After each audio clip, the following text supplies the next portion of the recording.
నమస్కారం అండి. మీ పేరు? తిరుపతి రెడ్డి. ఏం చేస్తుంటారండి? నేను రిటైర్డ్ ఎంప్లాయీ. ఏ సెక్టర్? Retired employee. అంటే ఏ జాబ్ చేసేవాళ్ళు? ఎంప్లాయీ అంటే రైల్వేలో. రైల్వేలో. ఎలా ఉన్నాయండి కూరగాయల ధరలన్నీ, నిత్యావసర వస్తువులు? కొంతవరకు పర్వాలేదు, బాగానే తగ్గినాయి ఈ మధ్య. ఈ ప్రస్తుతం బాగానే ఉన్నాయి. అది మరి ప్రస్తుతం ప్రభుత్వ పరిపాలన ఎలా ఉందండి? పరిపాలన అంటే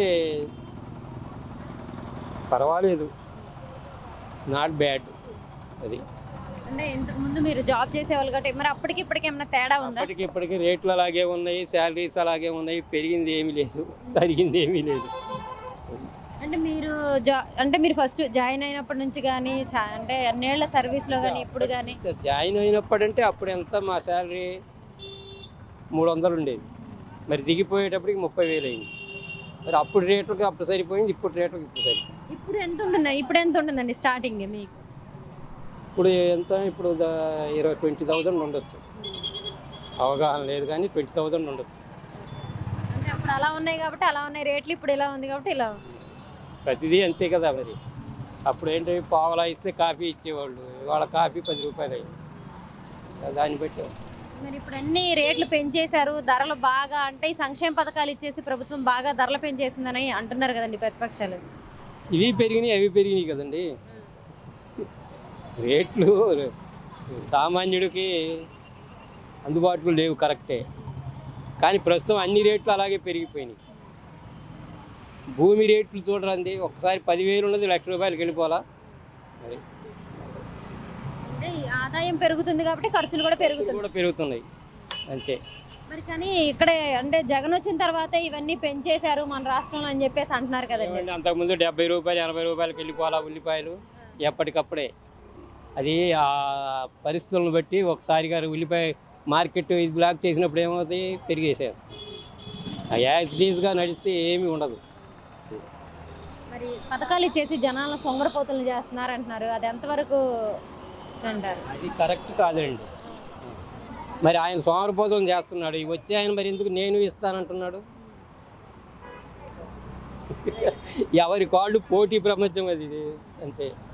మరి ఇది మీరన్నది కూడా నిజమే, ఆయన కూడా ఎక్కువ పథకాలు ఇస్తామంటున్నారు. మరి అసలు ఈ పథకాలు ముందు ఈయన ఇచ్చే డబ్బులన్నీ ఈ విధంగా ఖర్చు పెడుతున్నాడు పథకాలకు. అప్పుడు ఏమైంది, ఇదే బడ్జెట్ కదా, అప్పుడు ఏమైంది ఈ డబ్బులన్నీ? అంటే అప్పుడు మేము సంపద సృష్టించి జనాలకు పెడతాం. సంపద సృష్టించాడు ఆయన? ఆయన వరకు ఆయన సంపద సృష్టించుకున్నాడు. ఎవరికి సంపద ఇచ్చాడు, ఎవరికి ఇచ్చాడు చెప్పండి సంపద? పేదలకి మేలు జరిగిందంటే అది టీడీపీ ప్రభుత్వమే అంటున్నారు కదండి. పేదలకు ఏ మేలు జరిగింది? ఒక్క పేదవాడికి పలానా మంచి చేశానని చెప్పమనండి. అప్పుడు రైతు భరోసా అంటే ఇప్పుడు రైతు భరోసా, అప్పుడు కూడా రైతులు బాగుపడ్డదే టీడీపీ ప్రభుత్వంలో అంటున్నారు కదా. నేను రైతునేనండి, నాకు ఉంది, నా బ్యాంకులో అట్లనే ఉంది. ఏం చేశాడు ఆయన? వాళ్ళకు మాత్రమే సైకిల్ తొక్కడానికి లేనివాడు వాళ్ళ కార్లలో నడుస్తున్నాడు టీడీపీ వాడు.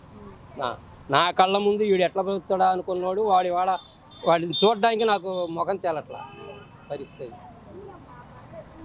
అంటే ఎందుకనండి మరి ఆయనే విజన్ ఉన్న నాయకుడు, ఆయన అయితేనే ఆంధ్రప్రదేశ్ ఏంటంటే అవన్నీ అనకూడదు. వాడికి విజన్ ఎక్కడుందండి అసలు? విజను ఏం విజన్ అండి వాడి విజను? అంటే ఏదైనా ఐటీ తీసుకురావాలన్నా సరే ఏదైనా ఆయనే అంటున్నారు కదండి. ఏ పరిస్థితి అసలు లెక్క వస్తే రాజీవ్ గాంధీ, చంద్రశేఖర్ రెడ్డికి, రాజశేఖర్ రెడ్డికి అంటే ఇలా గొప్పవాడా? వాడు అనకూడదులేండి. మరి హైదరాబాద్ ని డెవలప్ చేసింది ఆయనే అని అంటున్నారు కదండి. ఫస్ట్ గ్రావెల్ రోడ్ వేస్తాం, అప్పటికి ఆ బడ్జెట్కి అది సరిపోయింది. ఇప్పుడున్న దాన్ని డెవలప్ చేయడం అనేది ఒక పెద్ద గొప్ప కాదు, ముందు అసలు దారి ఏర్పడటం అనేది గొప్ప, అంతేనా? మనం నడిచేయడానికి అడవిలో దారి ఉంది, దాన్ని గ్రావెల్ రోడ్ చేసాము. ఆ తర్వాత నేను వచ్చి తారు వేసాను, నేనే గొప్ప అంటే ఎట్లా? అసలు వేసినోడు పోయాడు, వాడి పేరు పోయింది. అప్పుడు బడ్జెట్కి అది, ఇప్పుడు బడ్జెట్కి ఇది. మరి జగన్ వచ్చిన తర్వాత ప్రభుత్వం ఇక్కడ ఏపీ నాశనం అయిపోయింది, రౌడీలు గూండాలు పెరిగిపోయారు, అసలు పేదవాళ్ళకంటూ మేలు జరగట్లేదు, బీసీ ఎస్టీ ఎస్సీ మైనారిటీ వర్గాలకి అన్యాయం జరుగుతుందని చెప్పేసి ప్రతిపక్షాలు అంటున్నాయి కదండి. నేను వచ్చాకే కొంత బెటర్ అనిపిస్తుంది. ఇప్పుడు పవన్ కళ్యాణ్ సినిమా రిలీజ్ అయిందంటే ఆ రోజున మనం అసలు బజార్లో ఉండగలమా, తిరగగలమా చెప్పండి? మోటార్ సైకిళ్ళు వేసుకొని కేకలు, ఏరలు, గోలలు, ఏంటి అదే ప్రభుత్వం నడిపేవాడి పరిస్థితి? అదే ఓపిక సహనం ఉండేవాడు కావాలా అంతే. అంటే ఇప్పుడు ఆయనకి లేదంటారా ఓపిక సహనం? ఎవరికి? చంద్రబాబు నాయుడు గారికి కానీ పవన్ కళ్యాణ్ గారు కానీ. వాళ్ళు ఎన్ని కుతంత్రాలండి, ఉన్నది ఉన్నట్టు ప్లెయిన్ మాట్లాడరు. ఏది చేసినా కుట్రలే. ఇప్పుడు మనం చూసాం, ఎన్నిసార్లు చూసాం చంద్రబాబు నాయుడు పాలన, ఎప్పుడు కుతంత్రాలే, కుట్రలు. వీడు ఓపెన్గా చెప్తున్నాడు, చేస్తున్నాడు. ఈయన చెప్పినవన్నీ చేశారండి జగన్ గారు?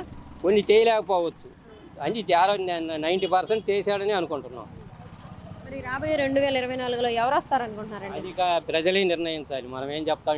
ఇప్పుడు అప్పుడు అలా ఉంది, ఇప్పుడేమో కొంతమంది బాగలేదంటున్నారు, ఎవరికి నచ్చింది వాడు మాట్లాడతారు.